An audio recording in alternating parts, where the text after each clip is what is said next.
राज्य मंत्री आरपीएन सिंह जी। मई 2009 से ही भारत सरकार में राज्य मंत्री आरपीएन सिंह जी कुशीनगर से लोकसभा के सांसद हैं। हाजिर जवाब और मृदुभाषी व्यक्तित्व के धनी आरपीएन सिंह जी के खून में ही राजनीति है। इनके पिता दिवंगत सीपीएन सिंह जी इंदिरा गांधी जी के मंत्रिमंडल में मंत्री रह चुके हैं। आरपीएन सिंह जी कुशीनगर के प्रतिष्ठित राजघराने से ताल्लुक रखते हैं। राजघराने से होने के बावजूद ये हमेशा आम आदमी के बीच में रहते हैं। यही कारण है कि कांग्रेस के बुरे दौर में भी ये यूपी में लगातार 3 बार कांग्रेस से विधायक बने और अब लोकसभा के सदस्य हैं। आज हम आरपीएन सिंह जी से तमाम सवालों पर विस्तार से बात करेंगे। आरपीएन सिंह जी, आपका स्वागत है हमारी खास पड़ताली की मुलाकात में। पेट्रोलियम मंत्रालय में आप किन किन महत्वपूर्ण योजनाओं में काम कर रहे हैं? देखिए, सबसे पहले मैं बताना चाहूंगा मनोज त्रिपुरारी जी की हमने जब हम इस मंत्रालय को हमने संभाला तो एक जब सबसे ज्यादा जो समस्या है, पेट्रोलियम मंत्रालय तो बहुत बड़ा मंत्रालय है क्योंकि इसमें क्रूड ऑयल से लेके गैस से लेके तमाम और योजनाएं होती हैं, पर एक जो हमने देखी जो आम आदमी की परेशानी है कि वो है कि गैस की बड़ी किल्लत रहती है। मैं ये नहीं कहता हूं कि आज भी लोगों को गैस की किल्लत नहीं है, परंतु एक स्कीम जो यूपीए सरकार ने लॉन्च की थी, राजीव गांधी ग्रामीण एलपीजी योजना के अंतर्गत ग्रामीण क्षेत्रों में हमने इसको एक बहुत युद्ध स्तर पर खोलने का प्रस्ताव किया। और आपको बताना चाहता हूं कि पूरे हिंदुस्तान में हमने पिछले 2 वर्षों में 4700 से ज्यादा ये आरआरजीएलवी का एडवर्टाइजमेंट्स निकाले हैं और 1750 से ऊपर अब तक ये आउटलेट्स खुल चुके हैं। और हमने तेल के उत्पादन के लिए क्रूड को और इसमें पेट्रोलियम प्रोडक्ट्स में बढ़ाने के लिए 2004 में हिंदुस्तान में रिफाइनिंग कैपेसिटी 127 MMPTA थी, परंतु आज 8 सालों के बाद 67% बढ़ोतरी होकर आज हम 213 MMPTA उत्पादन करते हैं। और आज हिंदुस्तान का एक्सपोर्ट्स पेट्रोलियम पदार्थों का $60 बिलियन, मिलियन नहीं, $60 बिलियन का एक्सपोर्ट सिर्फ पेट्रोलियम प्रोडक्ट्स का आज हिंदुस्तान करता है। लेकिन आरपीएन सिंह जी, एक बड़ा सवाल यह है कि पेट्रोलियम मंत्रालय हमेशा सवालों के घेरे में रहता है। जब भी हम लोग कस्बों में, गांवों में जाते हैं कि आम जो महिलाएं हैं उनको घरों तक जो है रसोई गैस सही मात्रा में नहीं पहुंच पाती, बड़े पैमाने पर रसोई गैस की कालाबाजारी होती है। इस पर आप लोग अंकुश नहीं लगा पा रहे? इस पे तमाम हमने कार्यक्रम शुरू किए हैं, पर एक चीज मैं बता दूं कि हिंदुस्तान में एलपीजी का उत्पादन पूरा नहीं होता है। उसका हम कोशिश ज्यादा से ज्यादा उसका मात्रा में विदेश से हम इंपोर्ट करते हैं, परंतु क्योंकि देश में पूरा न होने की वजह से विदेश से आने से, और इसका आप समझ सकते हैं कि डिस्ट्रीब्यूशन कितना मुश्किल होता है कि सारा चीज तो कोस्ट से आता है। हमने विस्तार करके पाइपलाइन बनाने की कोशिश की है। मध्य प्रदेश में अभी बिना रिफाइनरी हमने खोली, पंजाब में अभी भटिंडा में रिफाइनरी खोली है। इससे कुछ ना कुछ फर्क जरूर इन इलाकों में पड़ेगा और इसीलिए ये हमने जो छोटी छोटी गैस एजेंसियां ग्रामीण क्षेत्रों में खोला है, उसके मदद से लोगों को ग्रामीण तक अगले आने वाले समय में आसानी से मिल पाएगा। ये तो रसोई गैस की बात, लेकिन अगर हम पेट्रोल की बात करें तो हर समय जो है पेट्रोलियम पदार्थों के मूल्य में वृद्धि होती है। आम आदमी त्रस्त हो चुका है कि आखिर कितनी बार जो है पेट्रोल के दाम बढ़ेंगे। 80% पेट्रोल हो, डीजल हो, गैस हो, एलपीजी हो, ये सब क्रूड ऑयल के माध्यम से हम लोग इस देश में बनाते हैं। क्रूड ऑयल 80% क्रूड ऑयल हम लोग इंपोर्ट करते हैं, विदेश से आता है। आपको मालूम है क्रूड ऑयल ऐसा है कि उसका दाम रोज बढ़ता है, घटता है। जहां तक पेट्रोल की बात है, पेट्रोल डीरेगुलेटेड है, इसमें सरकार का कुछ भी पहलू नहीं होता है। तो दाम विदेश में बढ़ते हैं तो वैसे ही दाम यहां भी बढ़ जाते हैं। लेकिन डीरेगुलेट तो सरकार नहीं किया है। डीरेगुलेट साहब, ये एनडीए सरकार के जमाने में डीरेगुलेशन का निर्णय लिया गया था, जिसमें पेट्रोल और डीजल दोनों को डीरेगुलेट करने की बात की थी। यूपीए सरकार ने पेट्रोल को डीरेगुलेटेड माना और डीजल को अभी भी डीरेगुलेट नहीं किया है। पेट्रोल, अगर आप जानते हैं कि इतने घाटे, अभी आप पूरी बात अगर हम सुन लेते कि पेट्रोल में हमने डीरेगुलेट कर दिया तो दाम बढ़ते हैं, तो वैसे ही दाम आम आदमी के भी बढ़ जाते हैं। और जब घटता है, इंटरनेशनल क्रूड प्राइसेस गिरता है, तो पेट्रोल के प्राइसेस गिर जाते हैं। परंतु अगर आप डीजल पे देखा जाए कि 2011 से हमने 1 भी रुपए का दाम नहीं बढ़ाया, और आज जो आप हर डीजल का 1 लीटर खरीदते हैं, उस पर केंद्र सरकार और तेल कंपनियों को 15 रुपए 40 पैसे का घाटा होता है।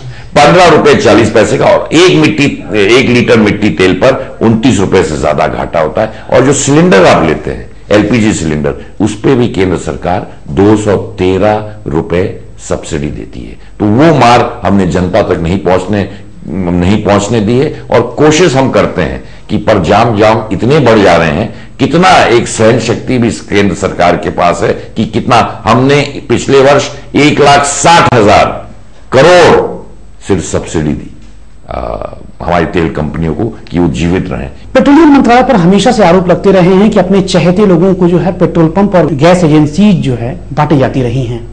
इस प्रोसेस को और ज्यादा ट्रांसपेरेंट बनाने के लिए अब तक क्या कुछ किए हैं और आगे क्या करेंगे आप लोग? देखिए, जो हमने RRGLV का प्राविधान दिया था, उसमें लॉटरी सिस्टम होती है, उसमें कहीं से भी किसी को भी फायदा नहीं पहुंचाया जा सकता है, और आम आदमी कोई भी अगर उस क्राइटेरिया में आता है उसको मिल सकता है। अभी तक पेट्रोल पंप में इंटरव्यू होते थे, वो भी सरकार ने कोटा उसको हटाकर सीधा लॉटरी सिस्टम कर दिया है। तो कहीं से भी हेराफेरी होने का कोई मतलब नहीं है। कोई भी व्यक्ति इस देश का अगर उस क्राइटेरिया में आता है, क्वालिफिकेशन क्राइटेरिया फुलफिल करता है, तो वो लॉटरी में भाग ले सकता है। और लॉटरी में ना हम कुछ कर सकते हैं, ये तो भाग्य आपका होता है। तो इसमें कोई भी डिस्क्रिशनरी कोटा नहीं है। और ये जो उंगलियां उठती थी उनके लिए, उनको खत्म कर दिया हमने हमेशा पर। अब कोई भी इस पर उंगली उठाने का कार्य नहीं कर। सीएनजी की बड़ी कमी है देश में, जहां पर भी पेट्रोल पंप सीएनजी के पंप लगे हुए हैं काफी कम संख्या में लगे हैं, क्यों नहीं इसको और ज्यादा बढ़ाया जाता? देखिए, गैस पूरे देश में बहुत कम संख्या में आती है। 80% गैस भी हम बाहर से मंगाते हैं। दाम इसका बहुत ही इस समय जो हमें जिन रेटों पर मिल रहा है, बहुत ही हाई रेट पे मिल रहा है, और आम आदमी को उस रेट पे खरीदना मुमकिन नहीं होगा। मैं समझ सकता हूं कि गैस की इस देश में दिक्कतें हैं, और उन दिक्कतों को खत्म करने के लिए केंद्र सरकार ने ऐसी योजनाएं बनाई है कि हिंदुस्तान के अंदर ही ज्यादा से ज्यादा एक्सप्लोरेशन के माध्यम से गैस और क्रूड ऑयल की खोज हम कर पाए कि आम आदमी को राहत मिले। आपने बताया राजीव गांधी ग्रामीण एलपीजी योजना के बारे में शुरुआत में ही, इसका अब तक का रिस्पांस कैसा रहा है?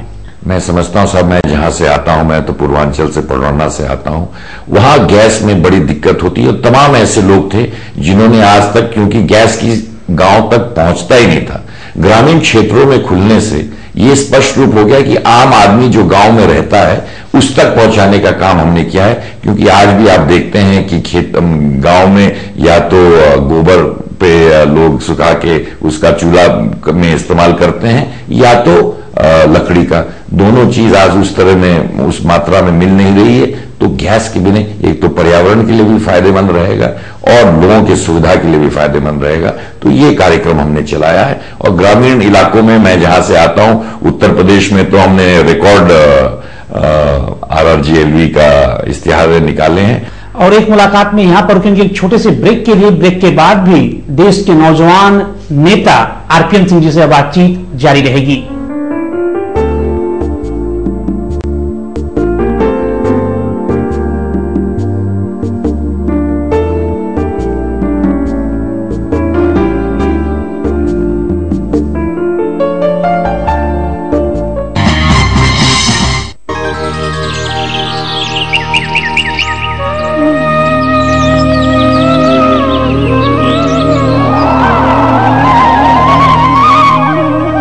मैं तो सीधी सीधी बात करने वाला आदमी हूँ कि जिस जगह पे सत्य है वहाँ खुदा है, जिस जगह पे अहिंसा है वहाँ ईश्वर है।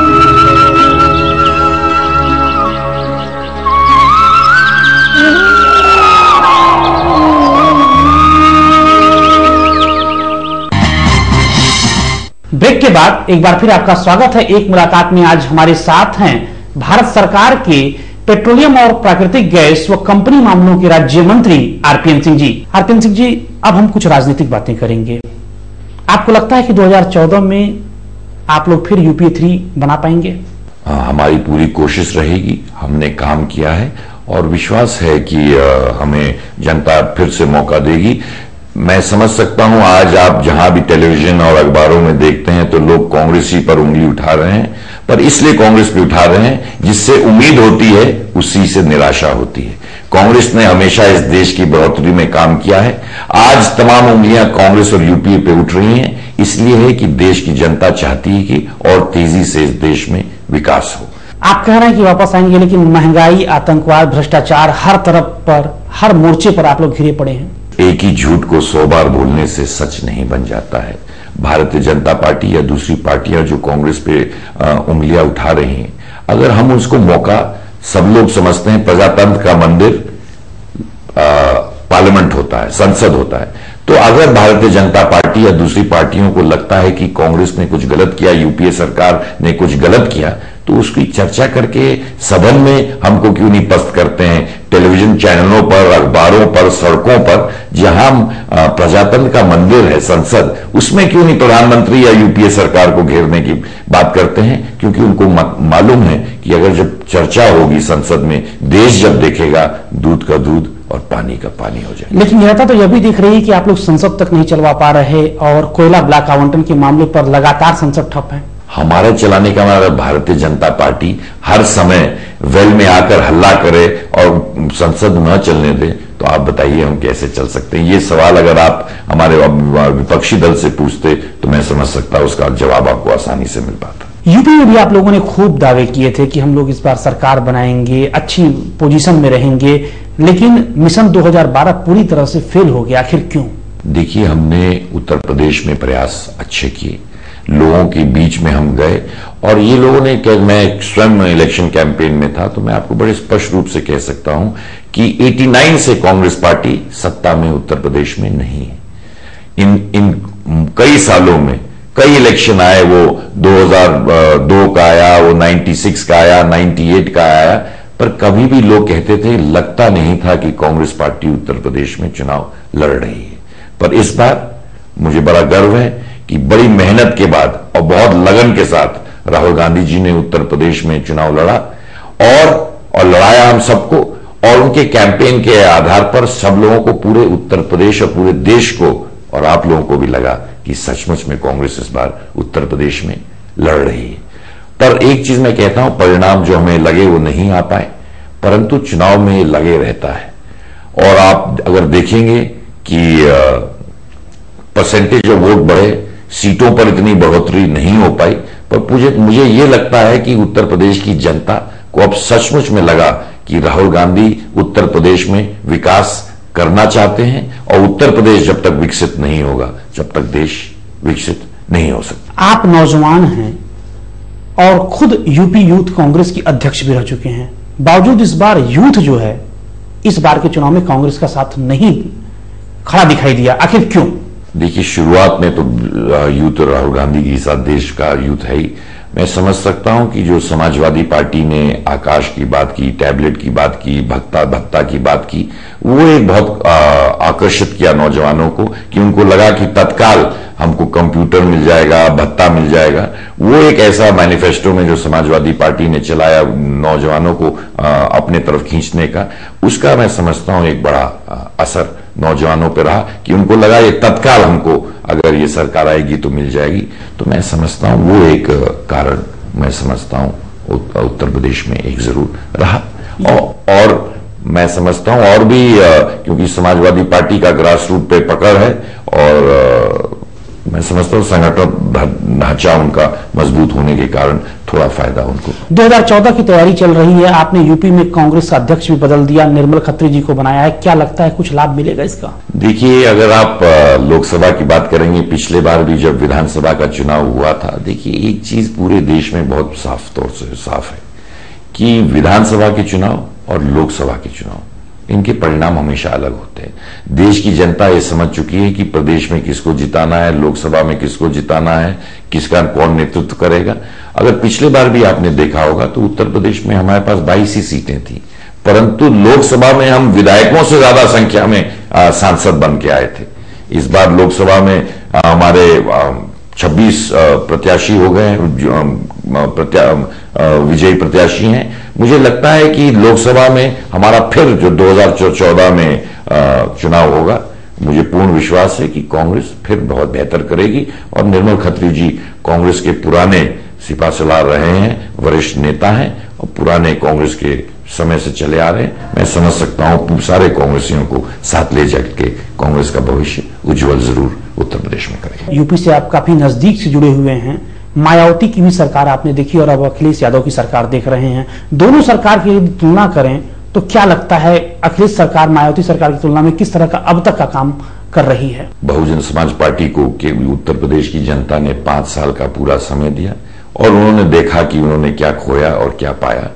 समाजवादी पार्टी में अभी कुछ समय ही हुआ है, मैं समझता हूं 6 महीना तक नहीं हुआ है, और जो समाजवादी पार्टी से उन लोगों को उम्मीदें थी, मैं समझ सकता हूं उस उम्मीद पर अभी समय कम है, पर थोड़ा और समय देखेंगे, जनता को खुद दिखाई दे जाएगा कि क्या उनका निर्णय सही था कि गलत था। लेकिन एक विरोधाभास कहीं न कहीं जनता के बीच आता है कि केंद्र में जो है आप लोग समाजवादी पार्टी और बसपा दोनों के साथ सहयोगी की भूमिका में रहते हैं, एक दूसरे का समर्थन लेते देते हैं, और जब यूपी में जाते हैं तो उनके खिलाफ राजनीति करते हैं। देखिए, हम बहुजन समाज पार्टी या समाजवादी पार्टी हमारी यूपीए एलाय नहीं, वो हमें केंद्र में मुद्दों पर समर्थन दे रही है। हर संकट के समय समर्थन देते हैं। संकट पे नहीं दे रही है, जो भी देश के हित की चीजें हैं उस पर वो हमें समर्थन दे रही है। और जहां तक चुनाव, राजनीतिक चुनाव की बात होती है या राजनीतिक बातों की बात है, उत्तर प्रदेश में हम अपने राजनीतिक भविष्य के लिए लड़ाई लड़ते हैं और वो अपने राजनीतिक भविष्य के लिए लड़ाई लड़ते हैं।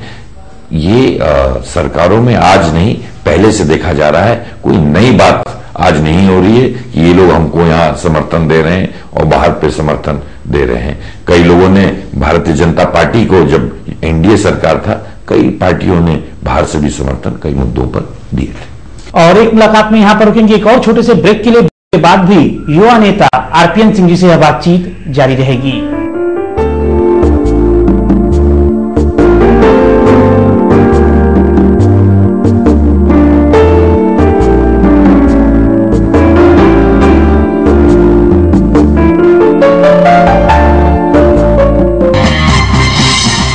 Reports from the capitals of 4 states, Hyderabad, Bangalore, Guwahati and Bhubaneswar.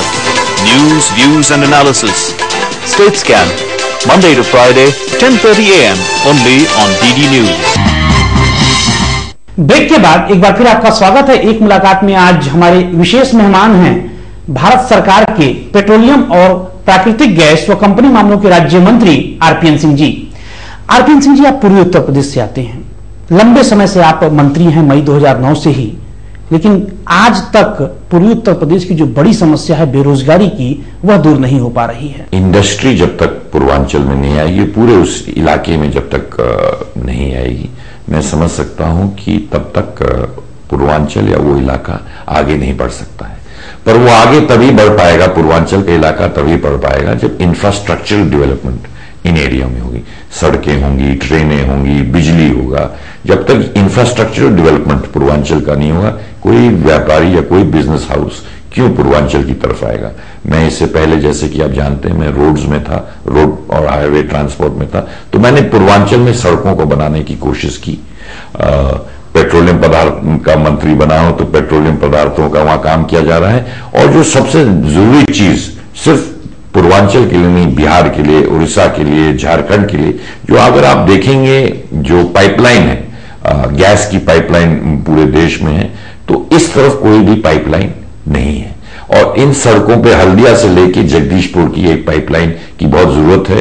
तो आप देखेंगे उड़ीसा उससे कनेक्ट होगा, बिहार उससे कनेक्ट होगा, पूर्वांचल उससे कनेक्ट होगा, झारखंड तक को फायदा मिलेगा। वो पाइपलाइन के लिए हम प्रयास कर रहे हैं और उसमें गैस की कमी होने की वजह से कुछ दिक्कत हो रही है। पर जिस दिन जगदीशपुर से हल्दिया वाली पाइपलाइन बिछ जाएगी और गैस आएगी, इन रास्ते पे जितने फर्टिलाइजर प्लांट है, गोरखपुर में आपका एक फर्टिलाइजर प्लांट, उस पर बड़ी नेतागिरी हुई है, पर जब तक वो पाइपलाइन और गैस उस पाइपलाइन में नहीं आएगी, उसी तरह तमाम और हमारे fertiliser plants, 5-6 fertiliser plants Bihar में हैं, उड़ीसा में हैं, उस पाइपलाइन के माध्यम से जब ये फर्टिलाइजर प्लांट्स, कारखाने इन पाइपलाइन के माध्यम से गैस बेस्ड इंडस्ट्री जब तक चालू नहीं होगी, इंफ्रास्ट्रक्चर डेवलपमेंट इन इलाकों में नहीं होगा, मैं समझता हूं बेरोजगारी वहां बनी रहेगी। लेकिन मुझे लगता है कि आपकी बातें चुनावी स्टंट सरीखी हैं, 2014 में चुनाव होने जा रहे हैं। 8 साल से आपकी ही सरकार है, यूपीए 1 यूपीए 2 दिल्ली में केंद्र सरकार में।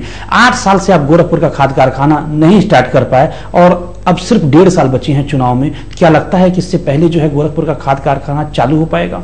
देखिए, पाइपलाइन का ठेका हो गया है। 10,000 करोड़ का पाइपलाइन है। वो सिर्फ पाइपलाइन सिर्फ गोरखपुर के लिए नहीं है, पूरे हल्दिया से लेकर जगदीशपुर तक है। परंतु क्योंकि गैस की कमी इस देश में है और गैस पाइपलाइन तो हम कल बिछा दें, परंतु पाइपलाइन बिछने से तो कारखाने चालू होते नहीं है। जब तक गैस की सुविधा उस पाइपलाइन में नहीं आएगी तब तक वो पाइपलाइन को चलाने से वो इलेक्शन स्टंट होगा।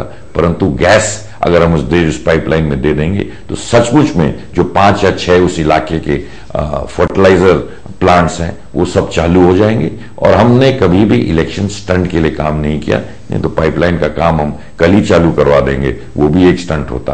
पर हमारा लक्ष्य, मैं उस इलाके का हूं, उस इलाके से उस माटी का हूं और मैं वहां कोई चुनावी स्टंट, एक इलेक्शन जीतने से वहां का परिवर्तन नहीं हो जाएगा। वहां के लोग मौका देंगे, सचमुच में पूर्वांचल की बढ़ोतरी करने का काम करेंगे और ऐसा काम करेंगे, ठोस काम करेंगे कि सचमुच वहां के लोगों की जिंदगी में परिवर्तन हो पाए। एक और आपने महत्वपूर्ण बात कही कि नए उद्योग धंधे अभी नहीं लग पा रहे हैं, इंफ्रास्ट्रक्चर की जरूरत है, लेकिन जो बड़े पैमाने पे चीनी मिलें थी वो सारी एक के बाद एक बंद होती गई।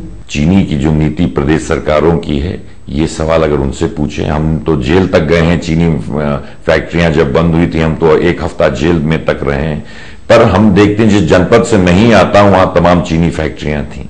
जब तक कांग्रेस की हुकूमत उत्तर प्रदेश में रही एक भी चीनी फैक्ट्री बंद नहीं हुई, नई चीनी फैक्ट्रियां लगी।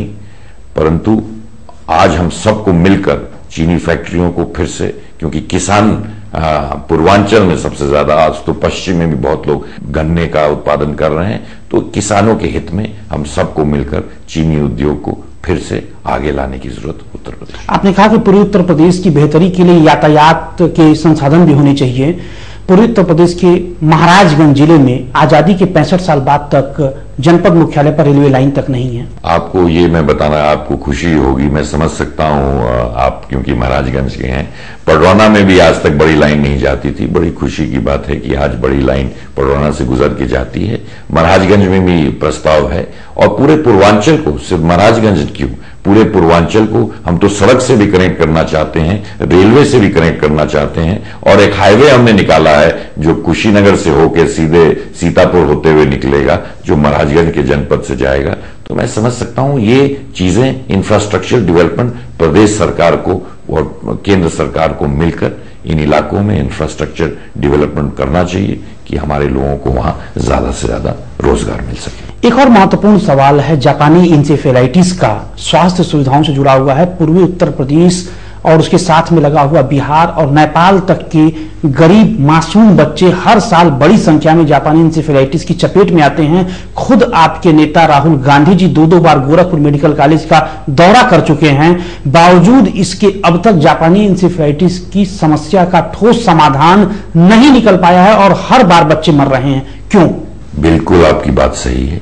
मैं आपको बताना चाहता हूं कि पिछले साल ही हम लोग गुलाम नबी आजाद साहब को, राहुल गांधी जी और के कहने पे हम सबने उनको रिक्वेस्ट किया था। मैं स्वयं उनके साथ दौरे पे था। गुलाम नबी आजाद साहब जो हमारे स्वास्थ्य मंत्री हैं, उस अस्पताल पे भी गए, वहां तमाम सुविधाएं देने की बात करी उन्होंने और दौरा पूर्वांचल की पूरे वो सिद्धार्थनगर जनपद तक भी गए, जाके अस्पताल को देखा था। और उन्होंने कहा कि ये जो बीमारी है, ये इसका क्योर, तमाम ऐसे क्योर नहीं है, पर इसका प्रिवेंशन बहुत जरूरी है। इस अगर आप जापानीज इंसेफेलाइटिस देखें तो मैंने अपने मंत्रालय में कुशीनगर अस्पताल में और गोरखपुर मेडिकल कॉलेज में पैसे दिलवाए हैं। और अगर और गुलाम नबी आजाद साहब जी ने प्रधानमंत्री से मिलकर एक योजना बनाई जिसमें 5-7 मंत्रालयों को जोड़ के, क्योंकि वहां क्योर से जरूरी प्रिवेंशन की जरूरत है। क्योंकि किस तरह वहां तमाम केंद्र सरकार ने वहां सुविधाएं दी, इम्यूनोलॉजी, सेरोलॉजी की लेबोरेटरीज खोल के, कि वहां पता किया जाए कि ये बीमारी सिर्फ यहां क्यों हो रही है। उसका तो पता चल गया है, तो उसके लिए तमाम एक बहुत बड़ी योजना केंद्र सरकार ने बनाई है जिससे क्योर तो बाद में किया जाए, पर ऐसा कर दिया जाए कि प्रिवेंशन वहां किया जाए कि कोई भी इस बीमारी से कभी भी यहां ना फैले, उसके लिए योजना। नहीं, यह मैं मानता हूं कि आप लोग प्रयास कर रहे हैं। गुलाम नबी आजाद जी भी गए थे। इसके अलावा राष्ट्रीय आपदा प्रबंधन प्राधिकरण के उपाध्यक्ष एम शशिधर रेड्डी ने लगातार 3-3, 4-4 वहां दौरे किए हैं, अधिकारियों की मीटिंग ली है। लेकिन आपको लगता है कि भविष्य में, निकट भविष्य में जापानी इंसेफ्लाइटिस की समस्या से हम समूल तरीके से निपट पाएंगे? हम सबको उसके लिए निपटने के लिए जरूरत है, और केंद्र सरकार इस पर, हमारा प्रेशर पूरे देश का इस पर नजर है कि उसमें प्रिवेंशन करना बहुत जरूरी है। इसीलिए एक कमेटी बना के, जिसमें 7-8 मंत्रालयों को लेकर उसके लिए बजट अलॉट किया जा रहा है कि जिससे ये बीमारी इस पूर्वांचल के इलाके में न फैले और हर वर्ष बच्चों की मौत न हो सके।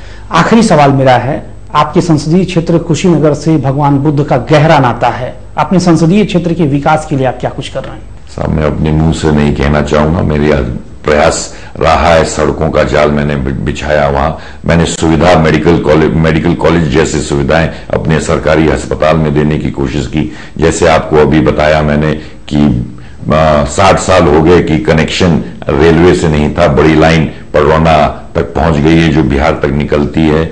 हमने तमाम और भर्ती करने का, बच्चों के भर्ती के लिए पूर्वांचल के लिए वहां सेंटर खोलने का प्रयास चल रहा है। हमने गैस की, गांव की हर चौराहे पे गैस उपलब्ध कराने की कोशिश की है। तमाम ऐसी चीजें हैं जो इलाके में की हैं, पर मेरे से बोलना, अगर जनता खुद बोले, मैं समझूंगा सचमुच में विकास तब हुआ। नेता तो कहते हैं कि हमने क्षेत्र में ये किया, अगर जनता बोलेगी तब मैं सचमुच में समझूंगा कि मैंने कुछ किया है। जी, बहुत बहुत धन्यवाद दूरदर्शन से इस खूबसूरत बातचीत के लिए। तो ये थे आरपीएन सिंह जी, जिन्होंने हमारे तमाम सवालों का बेबाकी के साथ जवाब दिया। आरपीएन सिंह जी राजघराने से आते हैं, बावजूद इसके ये हमेशा अपने आप को आम आदमी से जुड़े रहते हैं। शायद यही कारण है कि राजनीति की लगातार सफलता की सीढ़ियां चढ़ते जा रहे हैं। हम भी आरपीएन सिंह जी के सुखद भविष्य की कामना करते हैं। अगले सप्ताह आपसे फिर मुलाकात होगी, ठीक इसी समय आपके अपने लोकप्रिय कार्यक्रम एक मुलाकात में, देश की एक और बड़ी हस्ती के साथ। तब तक